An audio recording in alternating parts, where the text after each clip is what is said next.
Lesson 15 is about choreography. Do you like choreography or not? Some people do and some don't. I particularly do like it, and here is the reason why.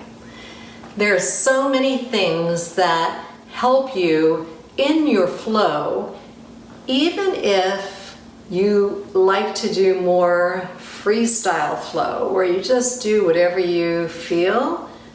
If you're in that stage already, choreography can actually even bump that up further. And I'll tell you what I mean by that.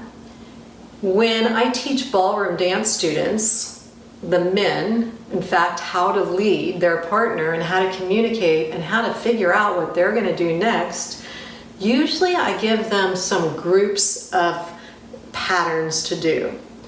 So that means that they might do this step and then they'd go on to this one and then the next one. So they have a few different patterns or steps that they're planning on doing together.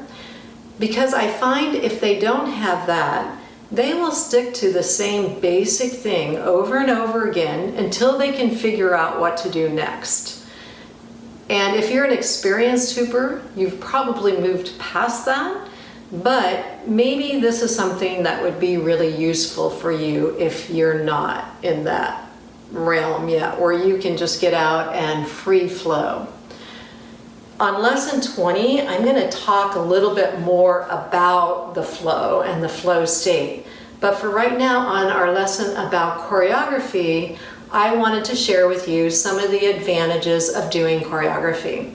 So the groupings that I spoke of in our tricks with our hoop, we can do different movements that we might go from one thing to the next, over from all the different patterns, and without stopping, keep moving through several things that we know.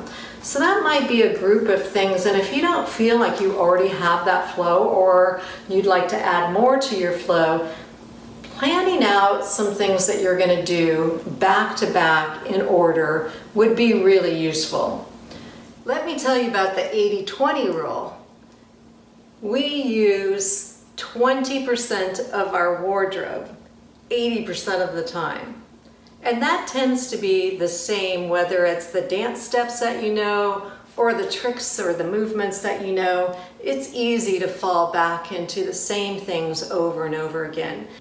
Having a bit of choreography allows you to add in some of those things that don't get used as much. Now, whether it's a grouping of 2 or more moves, or it's a full choreographed routine to your favorite song, there is definitely many things and advantages. So here's a couple of things that I would like you to consider as you're thinking about putting some choreography together. And that's your assignment for today. So some things to start thinking about as you're putting choreography together would be to know that you might want some light and shade in your choreography. So what does that mean? So that means that sometimes you might want some really fast movements, but if you do everything as fast as you can, it could get a little hectic. So it'd be nice to have those moments that do slow down so you can appreciate and actually be able to see the difference, the contrast between the speed and a slower movement. So if I did something very fast, slowing down something gives it some contrast, so then I can do something fast again. All right, and then consider the balance between using the hoop on and off the body. Now, I do know that some people prefer to just have the hoop pretty much on the body all the time, and many people also prefer to not really even use it on the body at all. So think about what is the right balance for you, but if you want to use it on your body, think about the balance between having some off-body moves along with something on the body. Okay, then the next thing would be to think of things that might look like they're at different levels.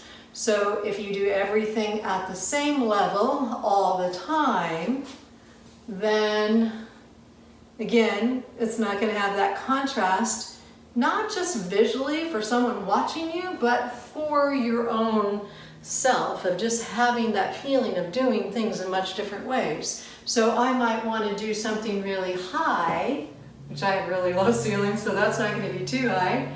And then I want to do something low. Maybe something small, right, or in one spot, and something that moves quite a bit. Something that rotates, or something that stands still. Using my feet, using my arms, and all the different techniques that I can add into it. So mixing that all up gives your choreography some difference, some light and shade, some up and down, fast and slow, on and off the body. So there's lots of little things like that that you consider as you put your choreography together.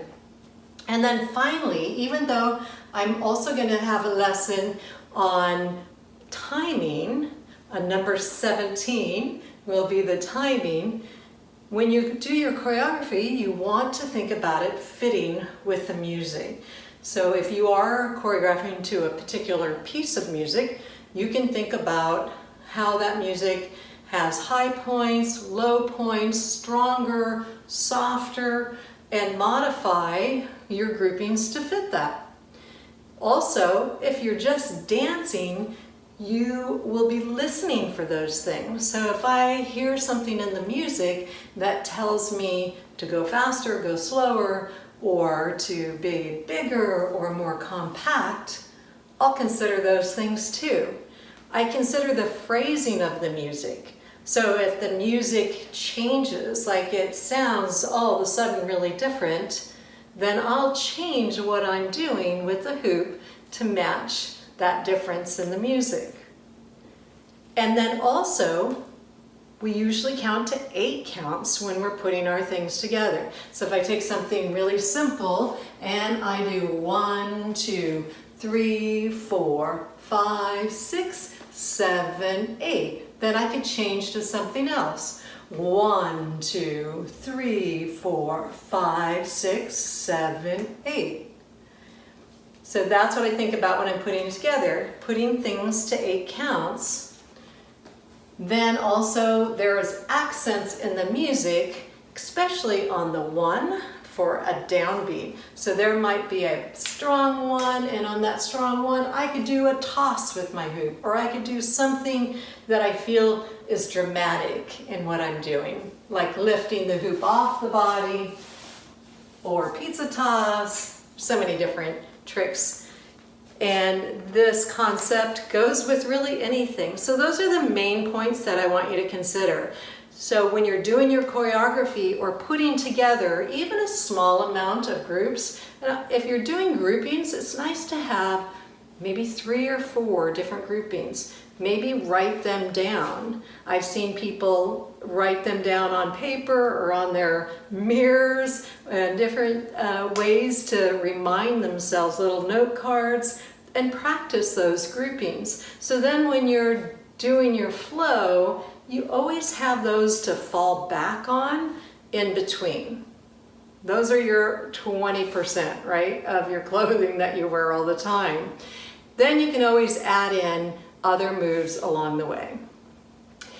Working on choreography, because you know exactly what you're going to do, gives you more time to work on the details, the style, the technique, to add those things in because you know what you're going to do ahead of time.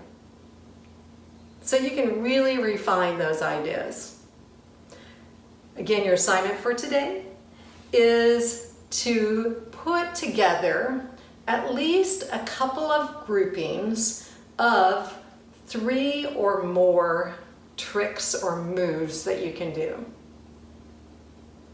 And I highly encourage you to write those down. And then we'll see you back here on the next lesson.